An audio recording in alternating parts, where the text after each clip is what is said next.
Coming up next is my conversation with the poet, musician, composer, performer, and Torah teacher, Alicia Rabins. While Alicia is here today to talk about her poetry, we do also talk about the ways her poetry intersects with her song composing and with performance, and even the ways her poetry intersects with the way one studies the Talmud, or the ways her own form of both contemporary and biblically rooted Jewish feminism informs these poems. But because she's doing so many other things, making films, writing rock operas, developing study guides about the difficult lives of biblical women, creating contemporary Jewish feminist rituals, before we begin our conversation about her poetry, I wanted to also put trailers and teasers and links to her other work up on the Patreon page in case you wanted to explore these other aspects of her life in more depth after listening to the show. Whether you are a listener or a listener and a supporter of the show, either way, you can check out all of this at patreon.com/betweenthecovers. Enjoy today's program.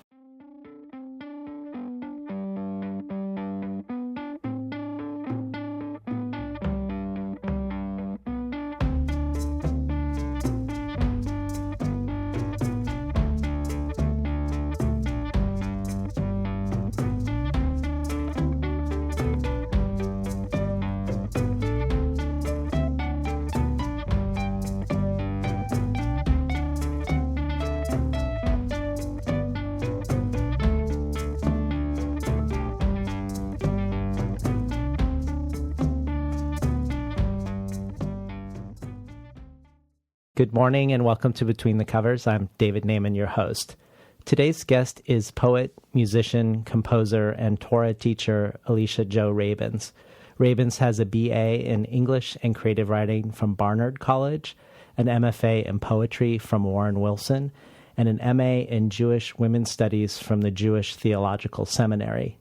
A classically trained violinist, Rabins toured for 8 years as the violinist in Brooklyn-based klezmer punk band Golem, and tours internationally as the songwriter and bandleader of Girls in Trouble, an indie folk song cycle about the complicated lives of biblical women.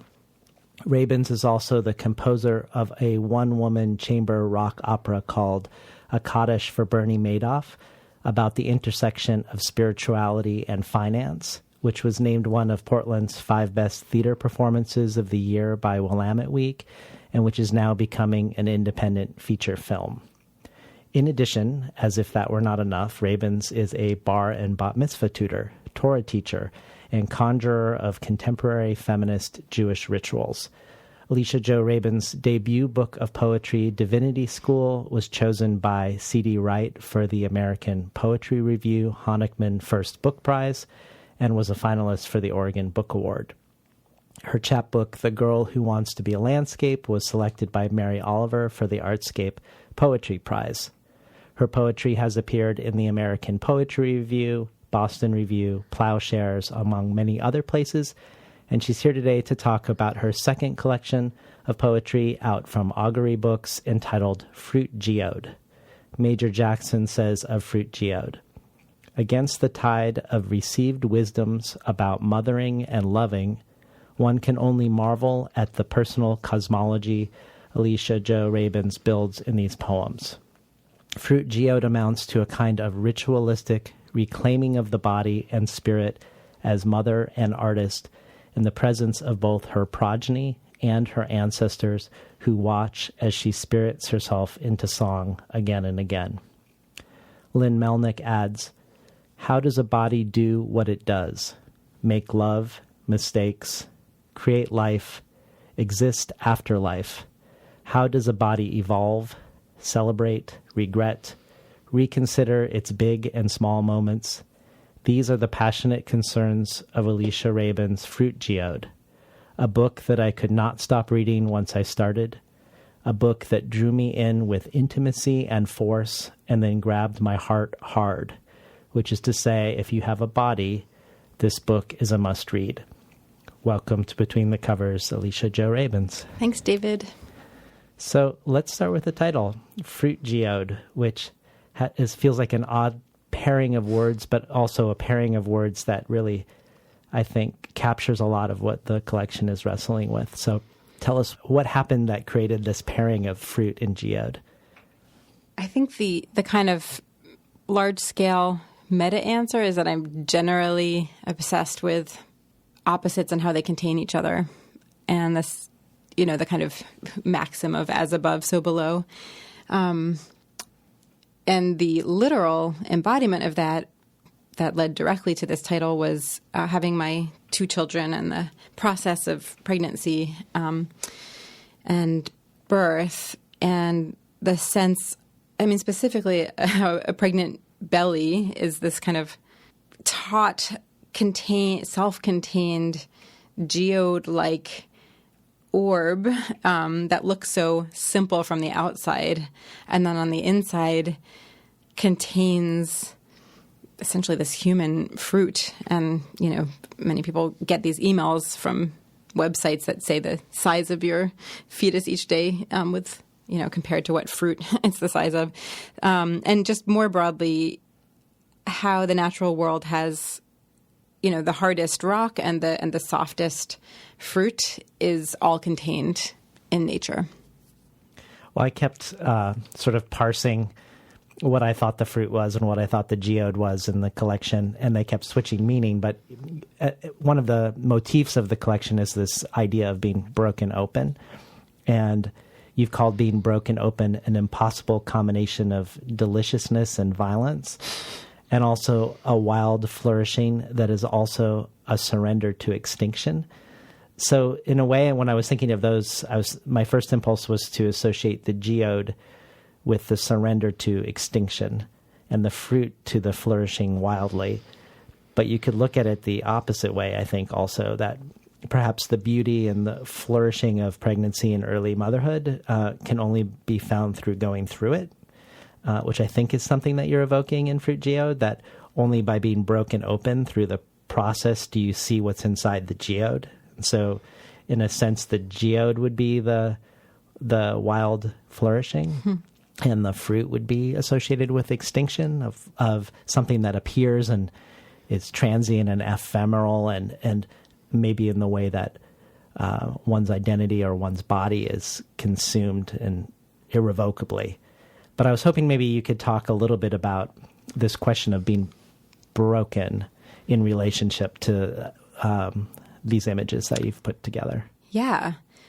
I have to say I was blessed to have a healthy pregnancy and healthy outcomes, although difficult births, of both my pregnancies. So I'm aware of the privilege of that. And it was even more shocking to me that within that privilege, I felt so completely, so glad and overjoyed and aware of the blessings, and also so utterly kind of devastated and broken open by the loss of my previous life, especially with the first baby, which also coincided with moving across the country. So there was kind of it was a very stark breaking for me from the 34 years I lived as one person. The transition to motherhood was very complicated, and I experienced it as a kind of breaking. But I think, in the same way that you have to kind of split a melon open to get to the sweet part, and you have to, a geode is this whole self-contained object, and not until you basically violently smash it open do you see the luminous, unlikely beauty inside of it. And so I think on both physical and emotional and spiritual levels, that really resonated with my experience. I mean, I think there's a natural human resistance to being broken. We don't want it. But so often on the other side of that brokenness lies sort of clear-eyed vision or a deeper awareness of what's actually happening. Because in the stories that we tell ourselves that keep us feeling whole in a tight way, there can be a lot of illusion, and there can be a lot of actually energy released in the breaking of that, even though it can be very painful. I don't think you nod to this directly in Fruit Geode, but I wondered about the origin story or the birth story of the earth from a Jewish mystical perspective. So God fills 10 spheres, Sephirot, with his light or her light in different qualities of God fill these different spheres, or Sephirot, but they can't contain it, so they shatter. And the earth that we know, according to Jewish mysticism, and maybe you can correct me if I'm characterizing this wrong, but the earth that we know is the hidden shards, the hidden luminousness of those original spheres. So in a way, it feels like this question of brokenness being a sort of wholeness in and of itself. So the world that we operate in is inherently a broken world. I wondered if that connected back, if this question of the geode connects back to this question of Jewish mystical origin stories. Absolutely. And, I'm not an academic expert in mysticism, so I may be wrong, but the way that I learned it is that there's a kind of Lurianic, so Rabbi Isaac Luria had who's a famous mystic, had an origin story where where God channeled God's energy into vessels. I'm not aware that they were the Sefirot, but they might have been. And those vessels shattered because they couldn't handle God's light. And then these fallen vessels are the world, which means that each of them contains a spark of godly divinity. So when we eat food, for example, and then use that energy to do something positive in the world, that is releasing or liberating that spark, which again is a kind of breaking. I mean, you have to consume and destroy the food in order to liberate the energy inside it. And then the Sefirot that I'm aware of, so there's these sort of energy centers. There's a kind of beautiful tree of life map. And that the way that I learned it was that there's actually 10 levels of them. And so that where they kind of replicate. And the highest level is pure divinity. And the lowest level, not necessarily in a bad way, but just the lowest, is us on earth. And so it's another kind of as above, so below. And so they all kind of reflect each other, and the light is filtered from the divine form into our forms, and our bodies also reflect. So our bodies also have essentially Jewish chakras, which are these energy centers that mirror the makeup of the divine the energy channels of the divine, essentially. And it is in my book, actually, when there's a poem that ends that something about I lay on the birthing table, and my body was split into two halves, compassion and judgment. And those are actually two of the Sefirot. And they're kind of two of the elemental ones that are opposite and necessary. Each is necessary, and the balance of them is necessary to kind of generate life. Even though Fruit Geode was written in a different context than your first book, Divinity School. So for one, I believe that Divinity School is a collection of poems over a much longer period of time. Is that true? That is true. That is true. But also that Fruit Geode is more specifically focused on a period of life. Absolutely. So pregnancy and early birth and early motherhood. It still felt like there were some resonances thematically for me between the two books. Your first book has the epigraph by Carlo Levi that says the future has an ancient heart. And then this amazing introduction by C.D. Wright, which also feels like could be a skeleton key for a Fruit Geode. And I just wanted to read one of the parts of what she says about Divinity School. This is a book that makes the great mysteries as real as potholes, but does not presume to know how to fill them. Nevertheless, the need to ask is enormous. She has a means of distillation that projects an impression of light around its object before dissolving back into the surround we must all fumble, grope, stagger through. So like this idea of the making of mysteries as real as potholes feels very alive in Fruit Geode to me, as well as this idea of the future having an ancient heart. And it makes me think of the ways over and over again you create an energy in your poems by insisting upon the contemporary as well as the ancient. So there's this juxtaposition or maybe a friction between the mundane and the sacred. And in this way, I think of the fruit as the present moment and the geode as the ancestry. But I don't know if this is a question, but I just wanted to hear your thoughts about the ways that you try to take the mundane, the potholes, and somehow limn them to the mystery of being alive. Yeah. Well, can I rewind for 1 second and just say that I felt like I didn't fully address your last question, the part about, the influence of Jewish mysticism and brokenness.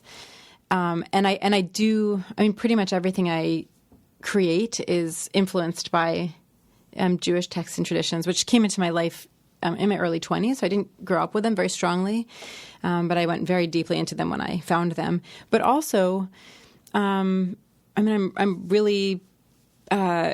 really love Buddhist teachings and practice, and I've done a lot of yoga exploration. So I think I think in a way the structures of the Jewish texts are what I'm most familiar with in their details. But I do find this resonance with all of the spiritual practices that I've been involved with, that resonates with that sense of needing to break in order to fully awaken. I mean, even the Christ myth, I think. Well, there's also the Hasidic, I don't remember who said this, but it's something like, there's nothing more whole than a broken heart. Yes, the Zohar, yes. Mm-hmm. Yeah. Absolutely, yeah. And kind of having the courage to walk into the pain and pass through it that way, as opposed to spending your entire life trying to fend it off and never going through it. And then in terms of the question you actually just asked, and by the way, I say Christ myth respectfully. I see the same way I would refer to my own traditions, legends, and stories as myths. I think part of what I spoke about at the very beginning of my fascination with as above, so below, and things containing their opposites is the fact that we live both in a moment that is constantly passing and is so infinitesimal and intangible, and yet we do have access to these millennia of human received wisdom and traditions. And, we kind of touch it in the ancestors that we've gotten to know, parents, grandparents, and if we have children or if we teach children or just interact with the younger generation, we're touching through them the people who will come after as well. And that is a really central concern, I think, of everything that I do, including getting through the day, walking down the street, is just kind of balancing and negotiating how it is that we simultaneously live in these two modes, kind of like a point and a line at the same time. And one thing I really fell in love with when I got to know Jewish traditions and began to study them seriously is the way that ritual, to me, helps locate me in those vast millennial spaces while also bringing me fully into the moment. So ritual and ritual practice, and also studying texts that have been in so many other people's mouths for so many generations and hopefully will be, is another practice that sort of ties a knot where what your body and mind are doing at this moment is literally also part of a stream that has not stopped for many, many centuries. I think that's part of my way of just negotiating that essential mystery. Would you read for us a beautiful virus? Because I think that's one of the particularly good poems that show this juxtaposition of modes. Beautiful virus. Like arsenic in chocolate, like a pea shoot in mud, you broke me open into death in life. A beautiful virus, uncontrollably growing as the morning glories climb the raspberries that choke the grapes that overrun the spinach. What I mean to say is, knocked off the pedestal of wholeness, now I watch you breathe in your miniature flamingo pajamas. Been listening to Alicia Jo Rabins read from Fruit Geode. So the way you employ the pink flamingo pajamas to me, sort of the modern ordinariness of that and the contemporary sort of relatability of it, seems to me like it serves as an antidote to the way the poem could wax poetically in sort of an elevated lyric about the glories of motherhood, there's some way in which I feel like switching registers there, for me at least, is one of the great pleasures of the poem, that when we get to the knocked off the pedestal of wholeness, it feels like you aren't just talking about giving birth and becoming a mother, but also that the pajamas are knocking the poem off of its pedestal of wholeness. I love that. But I didn't know if, I guess what I wondered is more on sort of like looking at an Ars Poetica, like, is there something about the poem not being too whole that makes it a better poem? I'm not saying this poem isn't whole, but I feel like there's some way in which the tonal switch knocks it off a sense of wholeness and somehow makes it a more whole poem at the same time. Well, thank you. I mean, this whole book, the form, if you kind of flip through, is pretty different from Divinity School. My first book has a lot of dense, either short, dense kind of wisdom text style blocks, rectangular, almost prose poem blocks, or long multi-stanza dense poems. And most of the poems in Fruit Geode are either 1.5 or 2 spacing. And I was a lot of back and forth with my editor and publisher. I was very intentional about wanting this space, and where it was 1.5 and where it was 2 and where it was actually combined. And I think part of that is the sense of like, I didn't want to take this experience, which for me had a lot to do with absolute messiness, I mean, physical and emotional, and put a bow on it and make it palatable. I wanted to create poems that were kind of bloody and reflected bloody and ethereal at the same time, like the experience was and is, and that which reflected that sort of like basically utter humility of being like, I don't have any answers. I'm kind of giving you impressions of what's happening right now. And I mean, I almost feel like it's almost like every poem is a prayer to the reader to help me kind of understand this moment and do the best I can in it. So is this idea of maybe knocking the poem off its pedestal linked very specifically to the fact that you're engaging with motherhood and the messiness of birth and motherhood? Or do you find that surprise shift and change of registers is an important part of poetry for you, or the quality that you value in poems?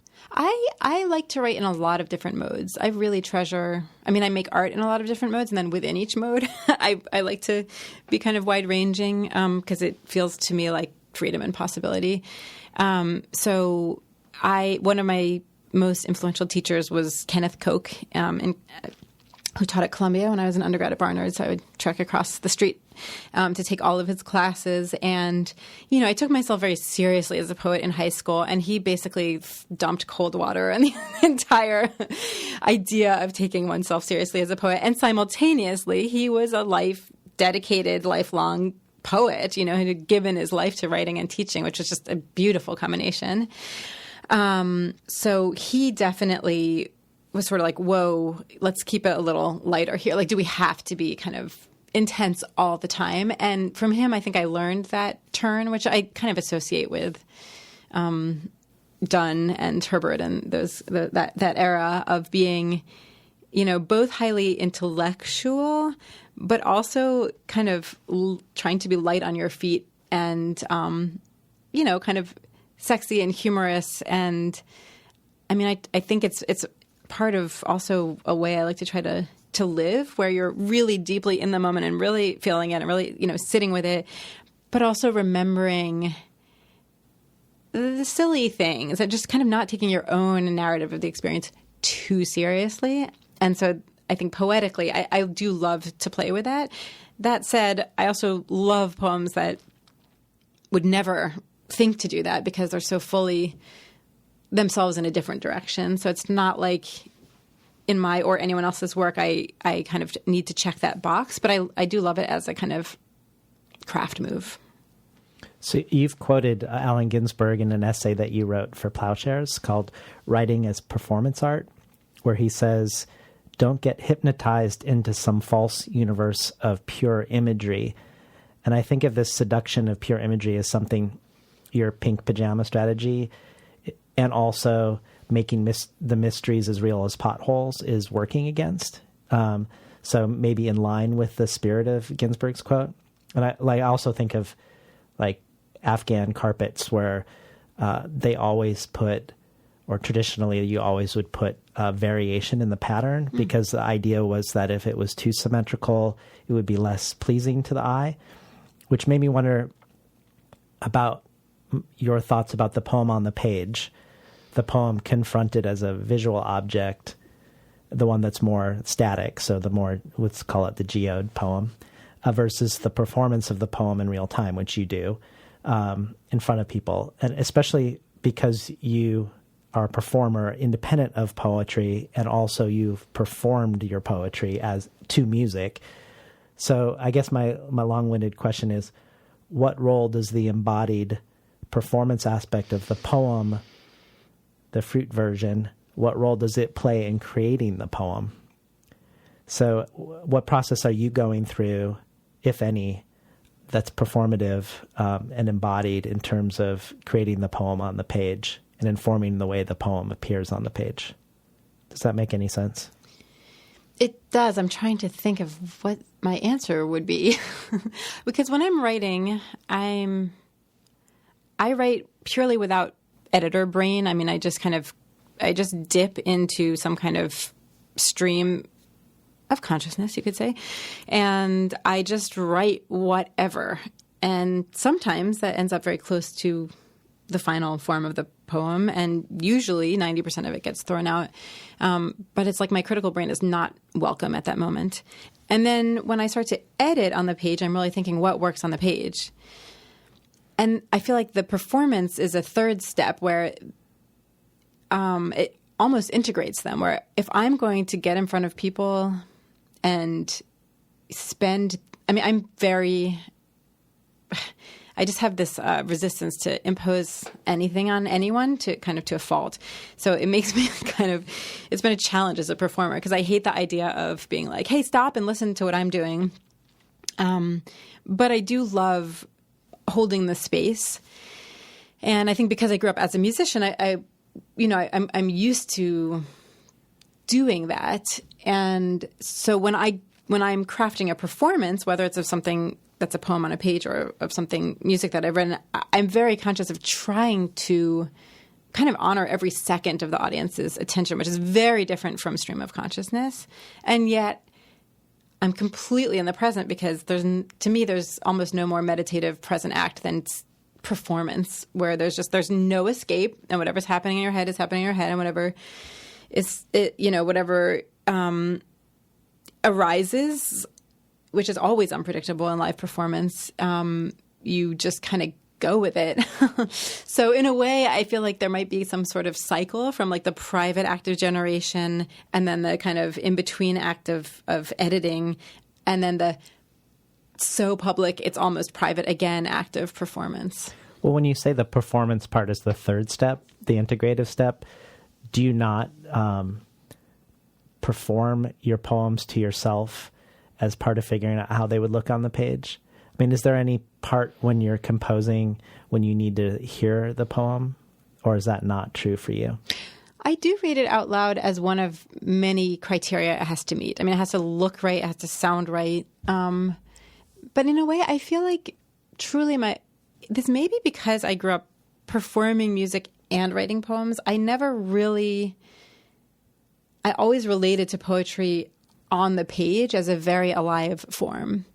And I'm a little bit of an introvert, and I love how portable it is and how personal it is. So, I mean, I absolutely love performing my poetry. But I think, in a way, its fullest performance is actually on the page. And then there's like almost another show that I do, which is reading my poems out loud, yeah. Which does not feel like an integral part of the creation of my poetry. Or maybe it's just a different thing, right. Yeah. As opposed to a play script, which is not, that's kind of in a vault waiting to be brought to life by actors. And it can be studied, but it's not... it's intended to be performed, But I feel like the poems I write are intended to be read, and then it's kind of a bonus that I get to perform them and experience them with people live. Can you tell us about the absence of punctuation in Fruit Geode versus Divinity School? It feels definitely like a choice you've made, and I don't know if it is. Yeah, I wasn't conscious, but I think it was very much part of the spacing. I mean, it's funny how I'm like so controlling, my editor would be like, well, don't you want them to have similar spacing? And I was like, no, this poem is 1.5. This poem is 2. This is 1.5 between the lines in the same stanza and then 2 between stanzas. This has to be 1, or 1.25. So on one level, I'm very, my craft brain was awake and aware. But on the other level, I really did kind of, back to the bloody element of pre-verbal. I mean, I was spending all this time with a baby, and it's kind of the pre-verbal language of the body, which is part of why I feel like plants were such an amazing companion, and they're really part of this book. I mean, plants and babies don't really need punctuation, and I think for me, the very early days of motherhood, I became an honorary part of the plant and baby world. I felt that strongly. Maybe animal, non-human animal world. And so it was kind of all I could do to, or it just felt more accurate to have just the ideas without all that nuance of punctuation. Just felt kind of inappropriate for this like wordless, timeless, there's like sleep is totally in its own cycle that's no longer days and nights, and time passes very differently. And to me, punctuation feels linked to, the normal waking life. Yeah, that makes a lot of sense.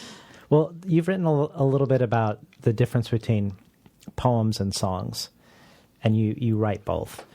And given that poetry was originally historically sung, but songs themselves aren't poems, and you nevertheless perform some of your poems to music, I would just love to hear more about the ways in which you distinguish between the two, if you do.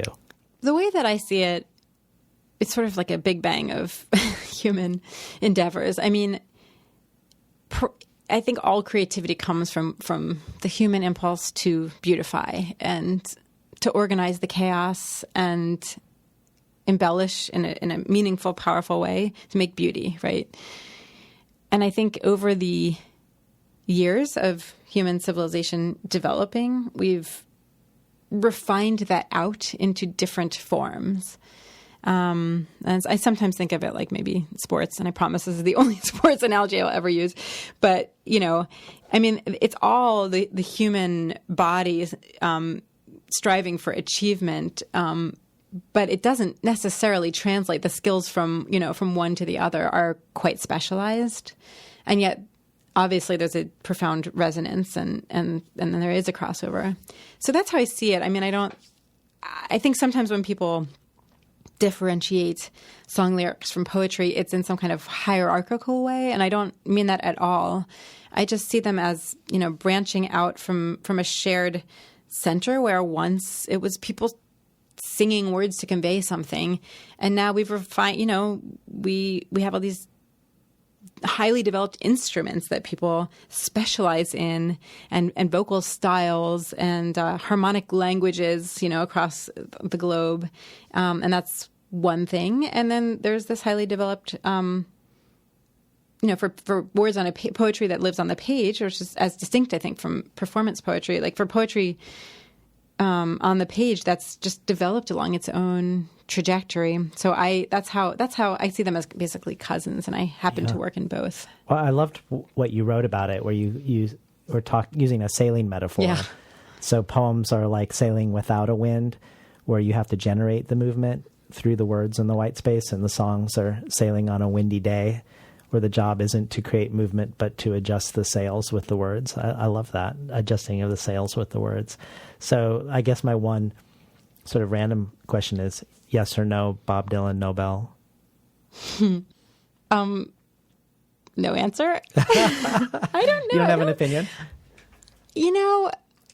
I'm sort of on the fence about that one because he's a genius songwriter. I don't see his lyrics as poetry per se, but, in Judaism, there's there's multiple meanings of the word Torah, right? So there's the Torah, the strictest kind of most limited sense is that the Torah is the 5 books of Moses, which, according to tradition, were given to Moses on Sinai by God. But then we also say Torah for all of the other it literally means teachings. And when we say I'm studying Torah, most times it may not actually be that book. It might be something, some mystical, commentary from 2,000 years later.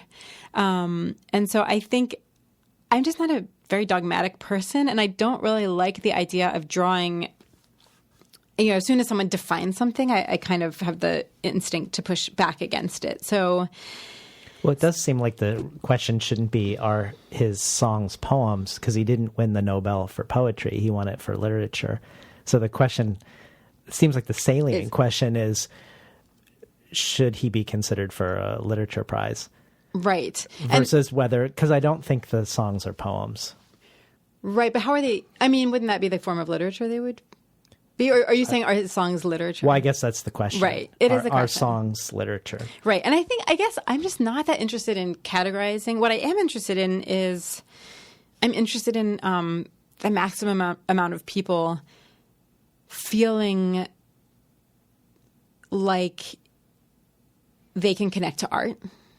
And so on one level, I like the idea that this person who has touched so many people through his art, including the words, I mean, probably primarily the words, has been recognized for that in this kind of like snooty Academy Award imprimatur kind of way. I mean, I feel like that validates all those hearts that were touched by him, rather than being like, no, we're going to give it to something that you could never actually get into because it's for literature majors, So I like that. What the challenge to me, and it's like, I guess I have a very pragmatic response, but is if the people who do write words that are not always the most, obvious, accessible thing in a culture where, unlike cultures like, Nicaragua, where poetry is a part of everyday life. But, if you're going to give it to someone who's essentially writing in a poetic form, then there's so many poets who I think need to be lifted up and whose work deserved to be lifted up. So that more than anything, I mean, and I think, I'm not the only person who feels that, but I don't really care whether we call a song literature or not, because I think, again, it all comes from the same place. And it's like, is a surgeon a healer? I think some are and some aren't, probably, Yeah. But I do think that there aren't that many avenues for shining light on literature in the modern world and modern society. And in that way, I feel like, well, he's already got his audience. Right. Yeah, I feel like that's a the pretty loss. good answer. Thanks. In case you just tuned in, we're talking today to Alicia Jo Rabins about her poetry collection, Fruit Geode. So I wanted to ask you about perfection and wholeness in relationship to your violin playing. So you were classically trained, I believe, and then you encountered a busker playing Appalachian fiddle and realized you wanted to play the violin differently and had to unlearn a lot of what you knew. So what was the element that was missing for you in playing classical violin that you saw in this busker and that you wanted to incorporate into your music? And then I have a follow-up question that I want to ask you about your poetry in relationship to this. Okay. Well, I think it might be helpful to know that I grew up playing violin alongside a true prodigy. He's basically the best violinist of our generation.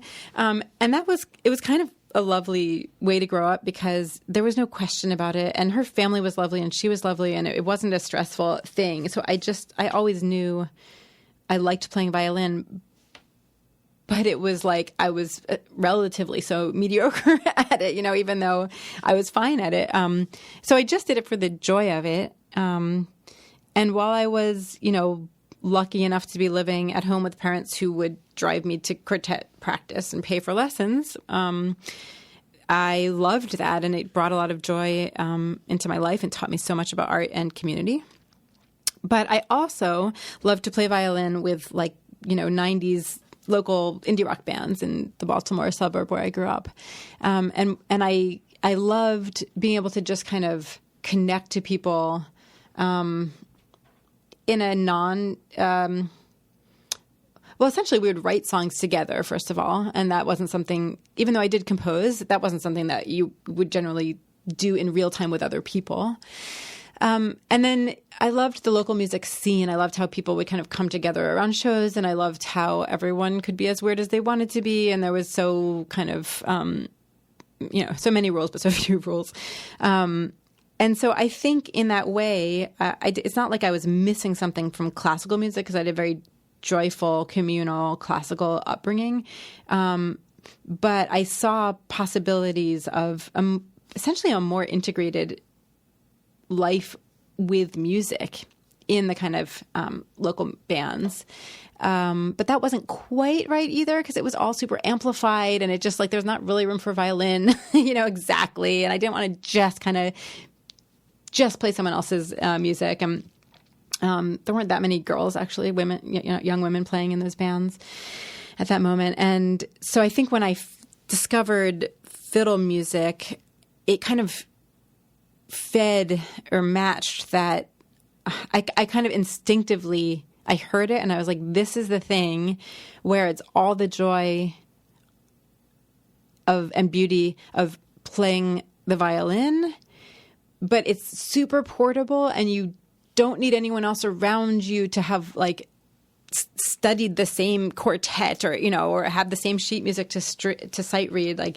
It's just, it happens everywhere and anywhere. And there's definitely something about the sense that these songs had also been passed down. I mean, the same way that I would soon thereafter fall in love with Jewish tradition. I think I'm just back to the time question, fascinated with that. So so I kind of did a deep dive into Appalachian fiddling. Is there an analog in your experience with poetry, or in other words, what is your relationship to classical poetic forms or received forms in regard to your poetry? Is there a part of you that had to unlearn form or certain forms to get the energy you wanted out of your poetry? Tell us a little bit about your relationship to that sort of the canon as you write poetry. That is such an interesting question. I think because poetry is so individual and you can do it without anyone else and somebody can read it without much structure around it, I don't think you have to make the same kinds of decisions that you have to make with music. I mean, it's almost like a branding, like music, that's going to sound terrible, but it almost inherently involves some level of categorizing or branding, because just to know, if you want people to come together and play old time tunes, you say old time jam. And if you want people to come together and play Irish tunes, say Irish jam. And if you want to do, sight reading quartets, that's what you call it. And those are very different things. And actually people can't necessarily, the Irish and the old time are cousins, but you can't necessarily just show up to any of those at all, actually, and be able to even kind of speak the language. Whereas with poetry, anyone can, you can say, I'm going to teach a 2-hour sonnet workshop, and somebody, the meter might be challenging if it's the very first time anyone's ever written anything. But essentially, I think because it's using a language that we all speak, things are accessible for many more points.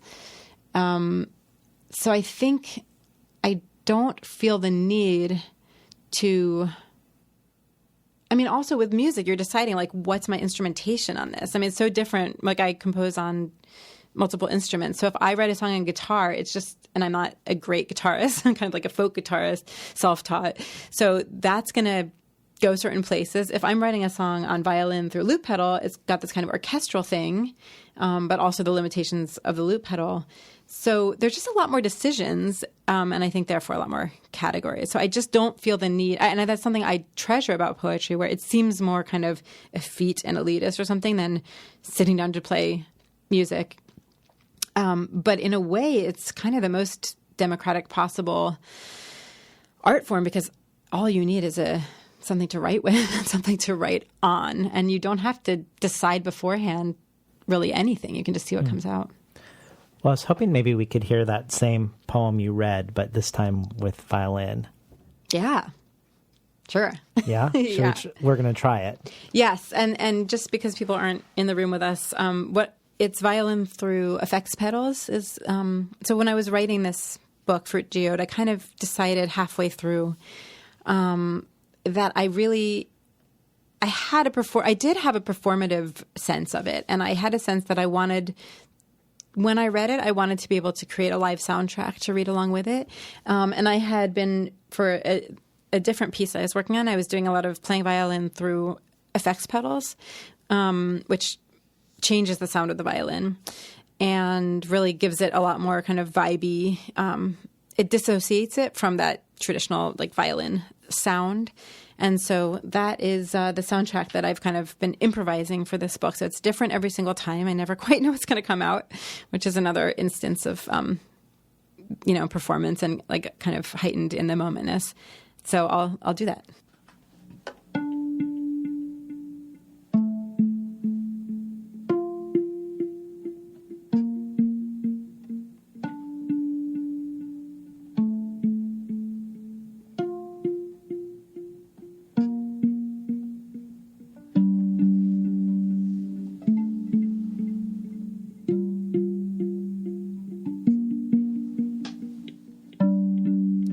Beautiful virus, like arsenic in chocolate, like a pea shoot in mud, you broke me open into death in life.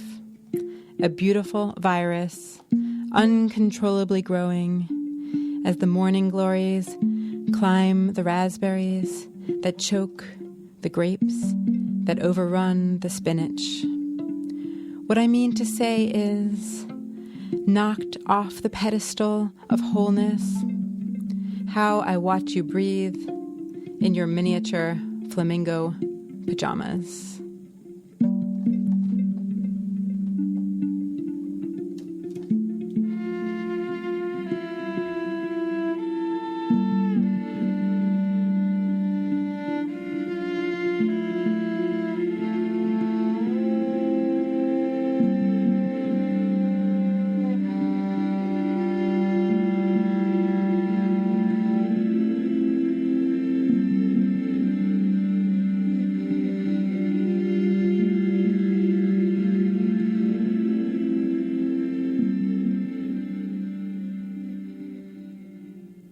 We've been listening to Alicia Jo Rabins read from Fruit Geode.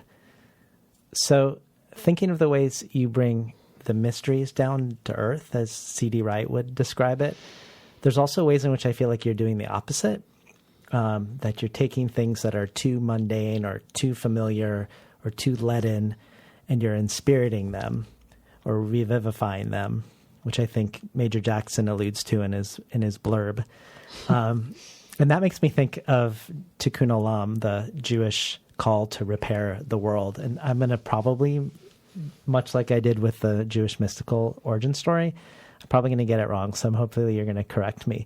But this idea that sort of the goal of a spiritual person is to recognize the hidden shards of the broken vessels. So the hidden shards of the broken vessels make up the world, but they're hidden in the world. And even in the least likely places and things, or maybe even most in the least likely places and things, are the goal of the spiritual person is to identify and liberate the divine shards.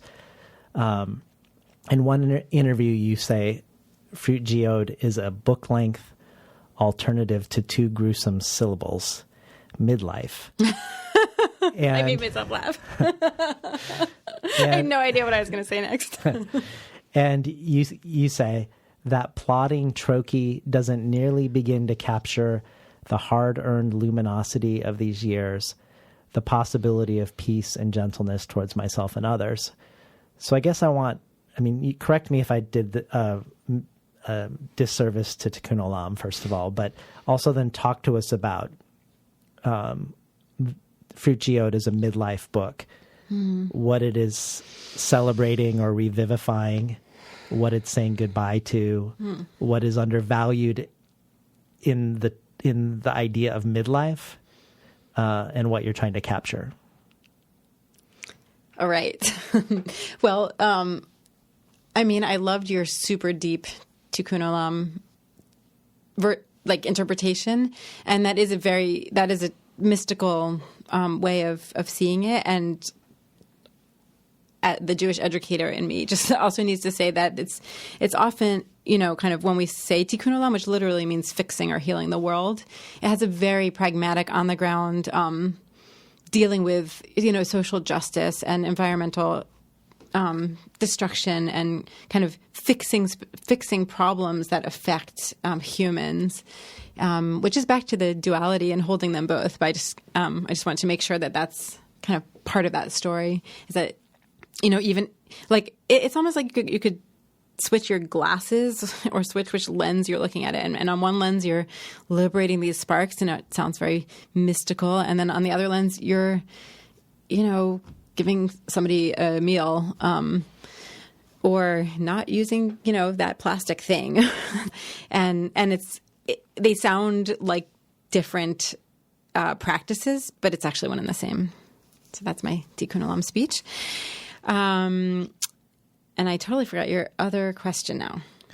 So talk to us about how this is a midlife book. Right. How it's a midlife book. What mundane aspect of midlife in our current contemporary world where you're trying to inspire it, or revivify, or to recontextualize. Yeah. Because there's something diminishing about that word, right? To you, right? Or to me, yeah. Like you too. Okay. It just sounds so unsexy. Like it sounds like, well, you've reached a wide plain and the grass is a little dry. You can see for many miles, and you'll still be midlife. So really, not that much is going to change, and you're kind of are who you are. And you're not old, really old, and you're definitely not young. And it's just this like my mind just goes blank when I hear those words. And of course, now that I am turning 42 in a month, I'm like, wait, I'm alive. I'm learning. I'm growing, and not only am I still alive, but in some ways I'm more alive. And so I think just notating that and the way that I think it's another example in a way of things that one thing I'm very fascinated with in general is the difference between how things look from the outside and how they feel on the inside. Because, talking about different lenses, it can be the same. A thing happens and just the view from inside that occurrence can be so incredibly different from how it looks. And it almost always is. And in a way, I think that's part of what I love so much about poetry. Music, I feel like I can directly connect to somebody else's essence through listening to them or playing for them or playing with them. And that is miraculous and kind of wordless. But poetry, I can actually tell them what it feels like to be me now. And there's something to me so healing in that act of speaking through writing. And because what I am now is, the mother of young children and in midlife, I think it's not what I would imagined I ever would have been writing about, but of course it's what I'm writing about because it's what's happening. I wanted to connect this idea of sort of a diminished view of midlife to your impulse to connect activities in your life to ancestral traditions. Because it feels like that's one of the ways in which you make midlife seem like a place of potential wisdom and not just of diminishing returns and losses. Of course, you're nodding towards the way your body has changed irrevocably since giving birth and the loss of former selves and the things that you can no longer do. But in a weird way, it feels like when you contextualize imperfections or loss within the imperfections and loss of generations and generations of others and the commentary on those lives, it feels like the imperfections don't feel like imperfections anymore, or they feel like part of the whole, or that brokenness is part of the whole. So I'm going to quote another thing that C.D. Wright said, because it feels like it touches upon this. "The no one looks to her," meaning you, "to resolve her quarrel with God or history or suffering or death. No one expects the unsettling wisdom that comes from this continuous interrogation, intense listening, or resistant acceptance. No one else could rake so many dreams from so much ash. Old stories, old allegories, myths, sacred and contested texts, old structures broken, perhaps beyond repair, are put in service of the new circumstances that resemble the ones experienced 1,000,001 times before," which I just love that. And it feels like an apt description of not just your first collection, but the new one. And so I guess I wondered, is it this sense of repetition over time of people through the ages going through the same process and then making story or art from it? Is that what elevates midlife beyond midlife crisis and looking at your inevitable death? I think, to me, what elevates it is something that, in our culture, obviously, I'm not saying anything new, but youth is the pinnacle. And then we slowly slide down this, horrible descent, further and further away from the moment that we had the most collagen, and, that is only one way to look at the progress of life. And it's a very, I think, sad way to look at it. And I thought about this even when I was young, certainly. And then now I feel like I'm living it, where I think to me it's less the repetition. I think the repetition thing that you're talking about I think about that all the time, but that is more tactile. That's more like literally eating breakfast, or lighting Shabbat candles on Friday, or sitting down to meditate, or the touching into other people's lives by ritual action, or picking up a baby. I mean, it doesn't have to be a formal ritual. That just kind of moves and captivates me endlessly. But to me, midlife is too general for that. I mean, I don't feel connected to other people of the past who have kind of been alive, in these decades of their lives, because it's just too big for my brain to hold. But what I do feel connected to is just the sense that by this age, there has been heartbreak and there has been loss. And that is actually something that hopefully makes you more and more human. And if you're lucky, more and more wise and compassionate. So that it actually becomes, a beautiful flowering, as opposed to 27 being the flowering. And this is like the sad old petals beginning to drop off or whatever. It's like, no, this is the flowering. And it's sort of a vision switch. Or they're both flowerings, and we're always in the flowering. I mean, the moment before death is a flowering as well. So yeah, that's. And I also just want to say that C.D. Wright passed away very close to this date. And I've been thinking about her a lot. And, this first book I sent out many, many times, and it was rejected many times. And it was like I'd never met her. And I oddly had not even really read her work, even though the minute that I read it, I was like, I can't believe I didn't know this. I'm embarrassed about that. But,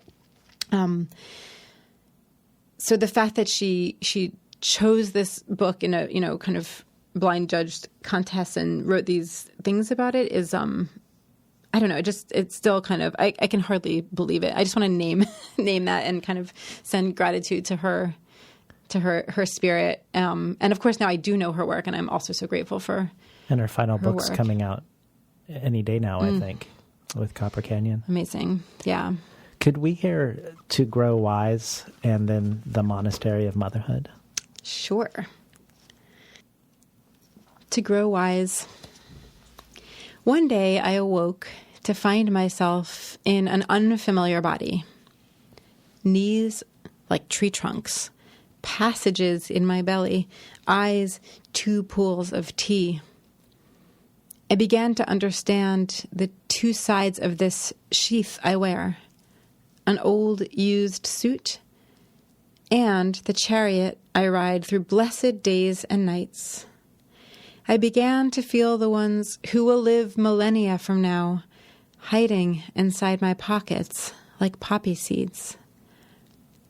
By this time, I could barely remember the body I wore before. I thought to myself, now that I have been broken, I can begin. The Monastery of Motherhood. It's hard to face my ugly old self again, whether by the pig farm or metropolitan crossroads. But the hardest is alone with children. I'd cut out my lungs for her, but then I spray her in the face with the hose when she claws for the baby. And so in the Monastery of Motherhood, I find the devil in my own heart. And God, too, in the form of El Shaddai, the breast god, nursing as I write. And oh, how the helpless babe grows into an angry being. I pray they'll be better than me. I've done my best so far and been ashamed of it. Been listening to Alicia Jo Rabins read from Fruit Geode. So when C.D. Wright says in the quote I just read that you take old structures that are broken and broken beyond repair, and it's these broken things themselves that are put in the service of vitalizing the new. It sort of suggests that your orientation to Judaism might be not one of blind acceptance and unquestioning faith, but a wrestling with tradition. And so I was curious if you could speak to some of the broken things you find in the Jewish tradition that don't work for you, and or feel wrong or feel absent or glossed over, and then the ways in which you're engaging in an active repair with the broken things. Because I did not grow up in an observant house, I came to Judaism very much out of desire and love. And because I actually felt something missing in my secular life. I felt like I needed some craft. I had so much craft in music and poetry that I'd been lucky enough to study. But I had no craft in dealing with spirituality, divinity, death, how to live a good life. And so I think that because of that, my orientation has always been less to look comprehensively at Judaism, whatever that even means, because there's so many Judaisms, and more in a very pragmatic way to say, how is this here for me, and how can it help?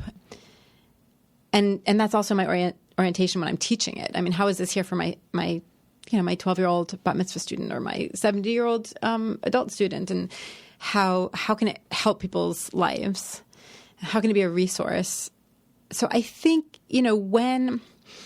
especially when something is approached as a choice, so I think there's a lot more problems in more Orthodox Judaism, which sees itself as commanded to do the mitzvot, the commandments that, God, according to tradition, gives in the Torah, and the rabbis kind of learn out from there. That, you can say, well, there's more, I think, opportunities for problematic imbalances there. And I'm not in any way saying that there's not a lot of problems in each of the Judaisms, because there's problems in everything human. But I think I just have a more kind of like harvest or scavenge or salvage what works, or kind of take the flame and transfer it. So that said, I will say that it's a patriarchal religion, and I'm a feminist, and I always have been. And so a lot of my work has been looking at stories of women in the Torah and bringing them to light. And so I think if I had one way of engaging with something broken, it would be that. But I do feel that primarily it is this idea of salvaging something that my great-grandparents walked away from, and I felt like I actually really needed. So going on this essentially pilgrimage and finding these rituals that are so helpful to me and these precepts and teachings that are helpful to me, and then passing them on. And I really do believe we get to make them our own, and it only, a human culture only lives through humans, and same with religions. And so I think I just kind of live it the way I want to live it in the way that feels right. And I'm lucky enough that I just get to do that. So there's not a lot of encounter necessarily with the brokenness, because I just kind of take the parts that I like. But in a way, like when you're doing your Girls in Trouble song cycle of biblical women, it sort of, the subtext to that is you're drawing forth women that maybe aren't being given enough attention in the general conversation. Absolutely. So, and I would say structurally, again, like that's the one thing where I feel like, it's like any group that has been de-centered. It's like the men's stories were at the center, and then the women's stories were sort of ancillary. And I'm flipping that, and I'm singing and teaching about the women's stories through the songs, and also through a whole curriculum I've kind of that I have created to go along with the songs, to bring their stories out. So that does have a kind of balancing act. Yeah. And you say we can make these things our own. I mean, obviously in Fruit Geode, where we have biblical appearances of women like Tamar, is that correct? How you say it? Yeah. She's appearing in a poem that's otherwise about potty training. So it's a great unexpected cameo of a biblical figure in a mundane contemporary activity. Yes. And I mean, the reason I call my songs Girls in Trouble is because I often write about the difficult parts of the women's stories. And I think that that's another kind of imbalance, is that too often religion is seen as a merely prescriptive mechanism, and our stories are seen, even though the stories themselves, when you read them, are not particularly prescriptive, but it just this kind of holy attitude of like, we're going to look at this holy book and tell this holy story. And I think when you actually read the stories themselves and see how much nuance, complication, darkness, challenge, difficulty the characters were going through, I mean, it's a little bit like the midlife thing. It's like, it's so easy to glaze over and be like, biblical women, boring, midlife, boring. But when you actually kind of go into it, there are these crazy stories, many of which are pretty R-rated, which also reflect so profoundly to me the challenges in my own life, even though the particulars are different. But they're essentially stories about humans having imperfect experiences and figuring out what to do, and sometimes it being the right decision and sometimes it being the wrong decision, and then what happens through that and how they become often more human through that. And that to me is very comforting. Could you read one last goodbye for us? One last goodbye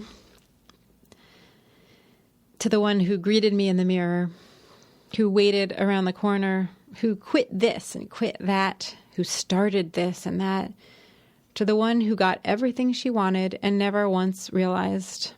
Extrovert, introvert, tart body pillow of the body, no belly, small belly, cute belly, to the one who left a Sumerian storm demon named Lilitu behind, to the one who carried my babies through the darkness, to the one who named them, the one who climbed the scaffolding of my own heart to offer sunflowers to the angry gods, the one who was alone. I bury those minutes in the garden as the baby grows free of his babiness and walks away. We've been listening to Alicia Rabins read from Fruit Geode. So maybe we get an appearance of a pre-Hebrew goddess, Lilitu, perhaps the predecessor of Lilith. Perhaps you can orient us to who both of these women are, if you can, but also I'm curious about your reaching back to other Near Eastern goddesses, because I'm suspecting that they were probably forbidden to be worshipped by Jews at the time, these other goddesses. Yeah, they technically still are. Yeah, they technically still are, right? Yeah. Well, you want me to tell the story of Lilith?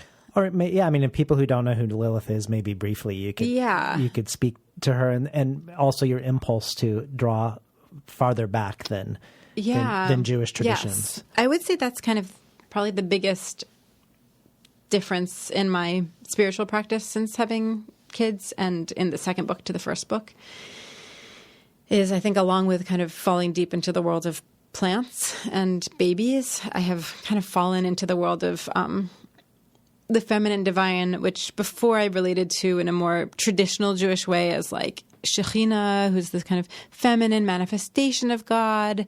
And now I'm really interested in the actual pre-Israelite goddesses, like you were saying, who were essentially subsumed into the one God of Israelite culture, who was male. And according to some research that I've read, it seems like actually the male gods took a lot of the power from the female goddesses in Sumerian culture before that happened. So it's not just like the Israelites came and, banished the goddesses, but that trend was happening, and this sort of put the cap on it. And so, Lilitu actually is not really a goddess, but she's thought to potentially be the source for Lilith, who otherwise is kind of a mysterious extra-biblical character who has this strong mythological life in Jewish tradition, but is not actually in the text anywhere. There's a bird called a lilit, which appears once in prophets, so it may be connected to that. But essentially, one main Lilith legend that the mystics kind of came up with or passed down is that she was a proto-Eve. And there's two creation stories in Genesis. And in the first, man and woman are made as one and then split. And then the second, woman is taken from man's rib or side. And, so the traditional explanation is, it's just two different ways of saying the same story. But the mystical explanation is that first woman was actually Lilith, and because she was 50% of the whole before they were split, she thought she should get a full vote and specifically asked for certain positions in bed, and Adam was dismayed and went and complained to God, who was definitely on Adam's side, and apologized and banished Lilith, and then started over with Adam's rib to make Eve so she would always know she was subservient.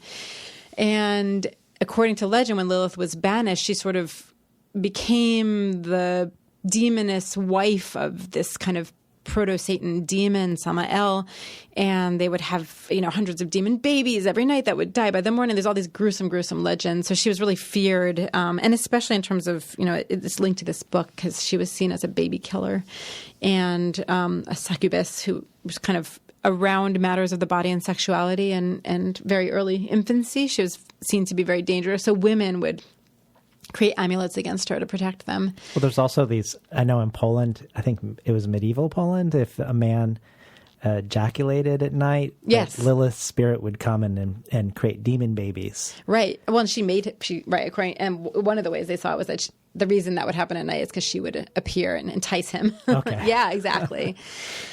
So she makes a little. I have a song about her also called "We Are Androgynous," and so I think about her a lot because I perform that song a lot and I teach about it a lot. And I felt like the Sumerian goddesses were very much with me through this passage into motherhood, and so they kind of come up in this book as well. Could you read a couple more poems? Sure. My Whole Vagina Life and Materia Medica. I had to stop reading My Whole Vagina Life in public because it was embarrassing me, but I'm happy to do it on the radio. All right. You don't. No, I'm very happy to, really. I was just like, oh, this is actually weird just if I'm seeing people, but I don't believe anyone's actually out there, so this is okay. Even though you are. I know you are. Okay. My Whole Vagina Life. Like living in a hollowed out tree, visited by woodland creatures and blood-red crystals. There were small babies up there waiting, mornings and midnights. It led me to conference rooms and cedar groves. Sometimes it hurt a lot or itched. Honestly, it probably had a lot to do with your choosing me. In the end, nobody came out of it. They took the escape hatch. Sometimes it was a kelp sculpture. Once I wrote a poem about it that nobody liked. I was always intrigued by the sweet, slippery smells, corners where I used to hide and smoke or read behind the unadorned bushes near the high school. Adolescence is a pomegranate translated through the language of that cave. Marriage is a mango, and death a durian, in that fruity tunnel around which I revolve night and day. Materia Medica. When Achilles was born, his mother held him by the heel and dipped him in a vat of yarrow tea to protect him from harm. Many years later, he died of a wound on the ankle where her fingers touched him and the yarrow could not. Squirrel's tail, warrior plant, thousand leaf, hero. I, too, print mortality on my daughter. Show her the white yarrow growing beside the concrete. When she was born, a masked doctor held her by the heel. I heard her yowl before I saw her. The wound of birth tore us in two. We regarded each other across unfamiliar air. We regard each other still.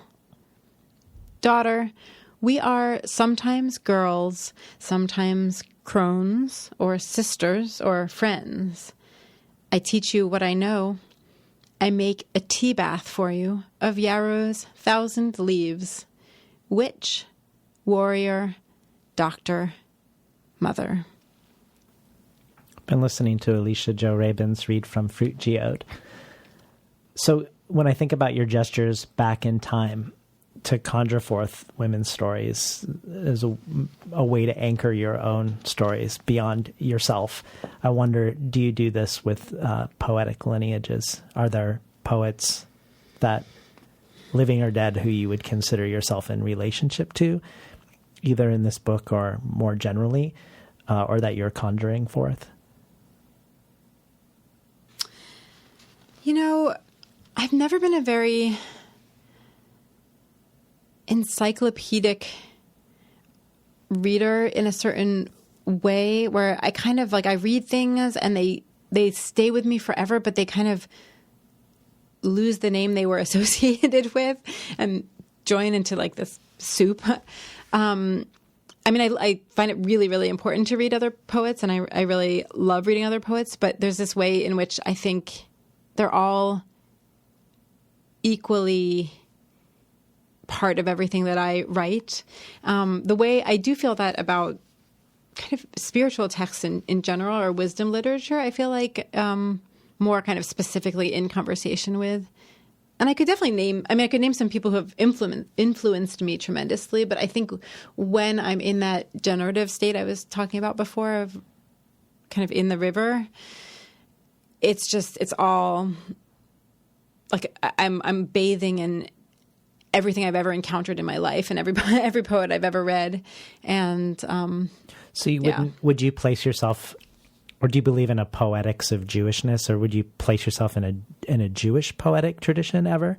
Like would you ever orient yourself to Oppen or Rukeyser or Rich or Joy Graham? Joy Graham's Jewish? She's half. I mean, I didn't know that. Yeah, she's written about it in her poems. Oh, yeah. I must have Same missed with that one. Louise Glick. Also, see, I'm not encyclopedic. But yeah, obviously you connect it very much to Jewishness and to Judaism.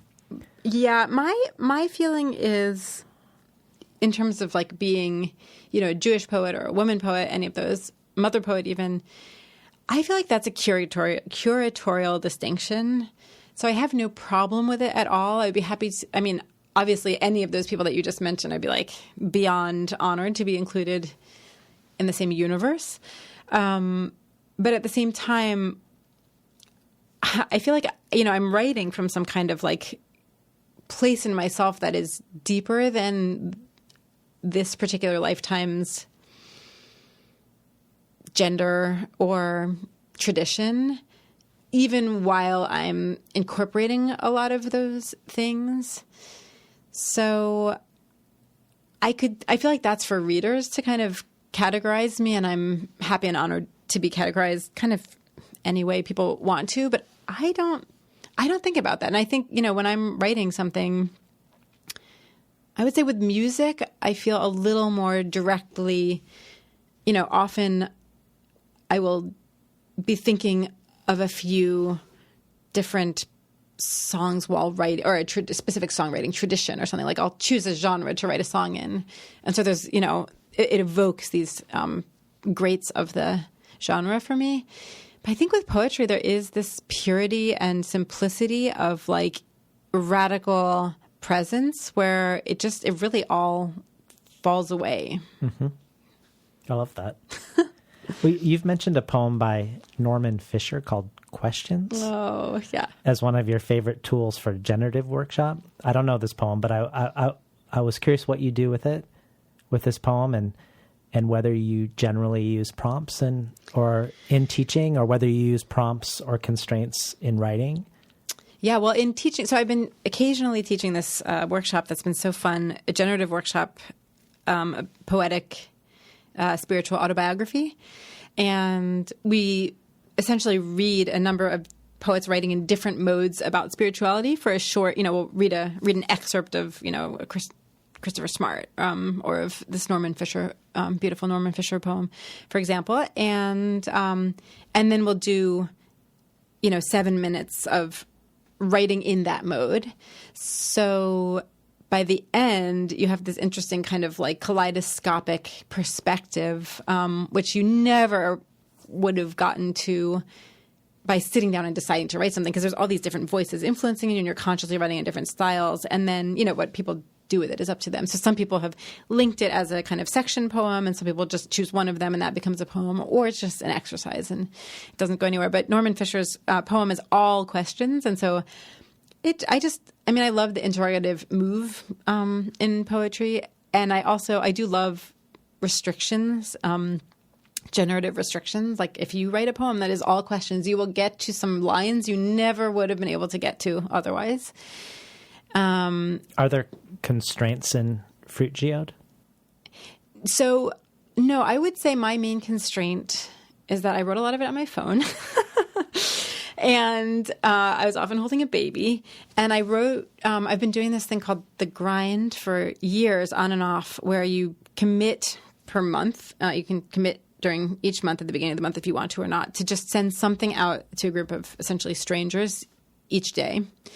And they send something out to you, and there's no feedback or anything. And it's more of a, like, that's my generative prompt is write something today or you are failing the grind. And that's why it was often, oh my gosh, I'm like sitting in the car and there's, 10 minutes till kid pick up from daycare, or I'm nursing a baby, or I'm, but I have to do my grind, or I just lay down to bed and remember that I have to do my grind poem. And so it's like I just kind of whip out my phone, type, so without any kind of thought, I just kind of, write something. And then there's a whole editorial process where I throw most of it out and weave some of it together and combine these 5 to make this other thing. But that's actually it's so simple, but it's an amazing formal constraint for me to just write something every day. I don't know if it's formal, but temporal. Yeah. So just to return briefly back to poetics and inspiration, you've named the Talmud as a big inspiration for you. So maybe you could just, for someone who doesn't know what the Talmud is, could you just briefly say what it is and what Midrash is? Yeah. And then why that's inspirational, why that mode of interrogation is inspirational to you as a writer. Yeah. So like I said before, there's these 5 books of Moses, which is, the Genesis, Exodus, etc. And that's what we call the written Torah, along with prophets and later writings in Judaism. And the tradition is that along with that came an oral Torah, which was only passed down orally, was not allowed to be written down. And it basically was this interface between the way we actually live and the written text. So, for example, if the written text says, do not work on the Sabbath, well, what the heck is work? How are you going to observe a commandment to not work? You have to define work, right? So the oral text, oral Torah spells that out for you and says, oh, actually, well, let's say that the labor that it took to build the tabernacle to worship God in the desert after the Exodus from Egypt, let's use that as the structure where we kind of derived work from that, because that was a really kind of critical generative building work, and we're stopping from building this day. So, so for many years it wasn't written down. And then when the ancient temple was destroyed by the Romans, a lot of the traditions were around the temple, so they began to get lost. And so in a sort of emergency reinvention move, some of the rabbis got together and said, it's time to write down, to break the law in order to save the law, right? So we have to write down the oral Torah now. And so they started to write it down. And because it had been passed down orally, it was these little snippets, essentially. So they wrote it down and they decided which to codify. Were they writing on their phone while holding a baby? No, but their wives might have been holding babies. And along with that, I do believe, I strongly believe that there was an entire oral Torah of the women that did not get written down. And I do see that as part of my ritual work. And perhaps some of my poetic work is to continue to create those rituals. But anyway, so essentially they wrote down this oral Torah in these little snippets, but it raised its own questions. And so another oral kind of tradition grew up around that. And so when they wrote down the oral traditions that grew up around the oral traditions that they had written down, so essentially the commentary on the commentary, that is the Talmud. And so it will have a little snippet of that original oral Torah and then pages of discussions about it. But it soon spins out, and it's very associative. And it's what we used to call postmodern. I mean, it's not like a direct prescription of do this, do that. It's quite the opposite. It'll be, a rabbi will kind of associatively say, oh, well, that reminds me of this story, which will lead to some recipe, which will lead to some ancient Aramaic saying, which will lead to a question of law. And I mean, my favorite book is Ulysses, and it reminds me of Ulysses in that sense where it's both epic and so concerned with the particulars of what it means to live in a body, what it means to live in a marriage, what it means to live in a city or a town. Well, you've called James Joyce your favorite Jewish writer. Keep cracking myself up. And that Ulysses is a giant midrash on the Odyssey. So yes. Maybe that's an entry point to what is midrash. Yes. And so midrash is a specific Jewish form, which there's a lot of these in the Talmud. So this is one of the things that comes up in this written down oral commentary. Midrash is essentially fanfic. So it's taking those 5 books of the Torah, looking at stories that have questions or gaps in them, and sort of proposing an episode, fitting it in there, kind of double clicking on that gap and opening it up and saying, well, this is what happened in this gap. This is how we explain this. And it's an amazing tradition because you can have hundreds of mutually exclusive midrashim commenting on the same part. So it's not authoritative. It's really a literary, generative, imaginative tradition of looking at the text, basically critically identifying a problem with it and then proposing a creative solution. Have you read James Joyce's Judaic Other, the book? No. You have to read that book. I don't know about it. It sounds like a so dream. Good. Okay. Yeah. I mean, it's looking at Leopold Bloom's Jewishness, but pulling a lot of post-colonial theory and other things into it and looking at the way Joyce takes the stereotypes of Jews and troubles them in the book. It's really interesting. Amazing. Yeah. I mean, I know I just remember reading how he said like the Irish, the Irish and the Jews are brother races, which makes so much sense. You've written an essay called Spiritual Twins, Poetry Havrutas, where you talk about the Orthodox study unit is a pair, and you contrast and juxtapose this to the idea of a writer writing by themselves and in solitary inspiration, and propose this study pair as something that might contain some wisdom for writers. So how do you get from a person studying the Talmud who would always be doing so in a study pair to something to glean from that for somebody who's writing a poem, for instance? Yeah, well, the chavruta, right, the pair, first of all, the root is chaver, which means friend. So there's this kind of positivity and community element. And then it's also a productively antagonistic relationship where you're challenging the other person you're challenging their interpretations. And by doing that, you make them a better interpreter. And I mean, I've been lucky to have some poetry chavrutas over the years where we edit each other's work, no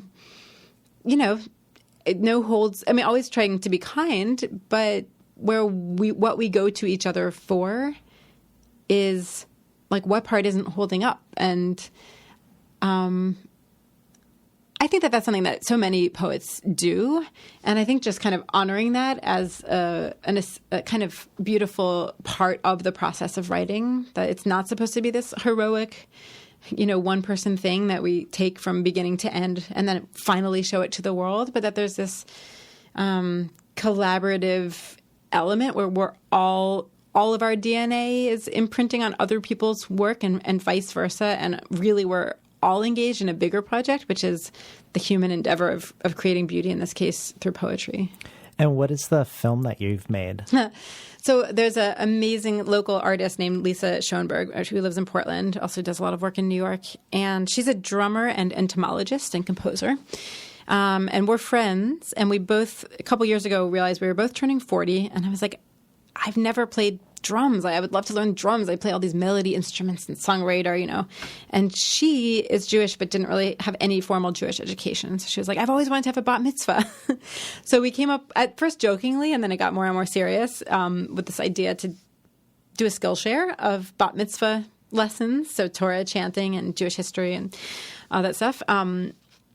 Bartering for drum lessons. And it grew into this really beautiful year-long kind of art project, which the filmmaker Jody Darby documented. And so we're going to premiere it in a month or two, and then it'll be just streaming online if anyone wants to watch it. So it's sort of investigating, we're both really interested in environmentalism, and so we did some of our studying out in the woods. And I had her I officiated her bat mitzvah in our house, and we're kind of dancing around the yard. And so looking at what does it mean, sort of like you were saying before, to take these, our ancient heritage and make it like us right now here. And also the midlife thing, like what does it mean to keep learning and keep doing weird art projects and challenging ourselves and being a beginner at things and trusting each other as teachers and not needing to get it from some outside authority. Well, I'd love to end with a final poem, but before we do, I'm imagining you have quite a few other things coming down the pike. So tell us what else we can anticipate from you. Well, I'm working on this feature-length film, indie feature film, with the director Alicia J. Rose, whose name is bizarrely similar to mine. We're both AJRs. And we're going to do production in June. So hopefully that will be out in 2020. So that's A Kaddish for Bernie Madoff, which is basically the story of the year I spent in an artist residency on Wall Street during the year that the Great Recession happened and the entire financial apparatus of the country fell apart. And Bernie Madoff's largest scam in financial history by Bernie Madoff was revealed. So considering those events and what it says about American culture and what it says, how I deal with being from the same, tribe as this person, looking at it through the eyes of an artist. And I am working on a spiritual memoir right now.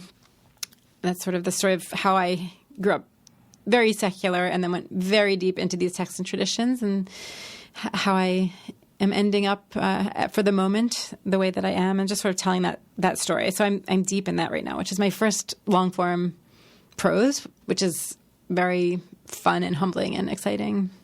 Well, maybe even though it's transient, maybe the ultimate chavruta would be between you and your midwife. So let's end with a poem to my midwife. Okay, this is from Mary Grabowska, who is a Portland midwife who is really amazing. Thanks, Mary. To my midwife, you sat in the rocking chair and watched to keep me safe. You checked your phone. You checked my cervix. When it had gone on for too long, you drove me to the hospital on all fours in the trunk of your hatchback as I screamed over the speed bumps. So much for home birth.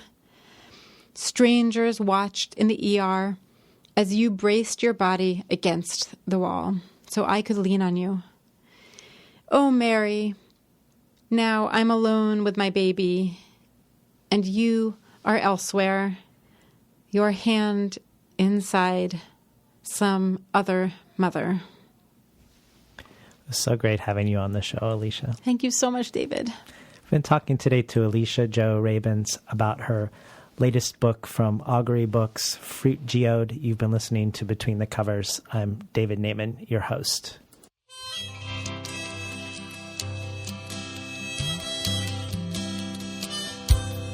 Today's program was recorded at the studios of KBOO, volunteer-powered, non-commercial, listener-sponsored, full-strength community radio from Portland, Oregon, found at kboo.fm. Alicia Jo Rabins has added 4 new and unpublished poems to the Patreon bonus archive, which joins supplemental material by Layli Longsoldier, Carmen Maria Machado, Therese Marie Myatt, Sheila Hetty, Forrest Gander, Lainey Zumas, John Keane, Jen Bervin, and others. All of this can be found at patreon.com/betweenthecovers. Finally, I'd like to thank Imre Lodbrog and Barbara Browning for creating this outro. Their album, Imre Lodbrog E Sapatita Mi, can be found on iTunes, and Barbara Browning's trove of ukulele covers can be found at soundcloud.com/Barbara Browning.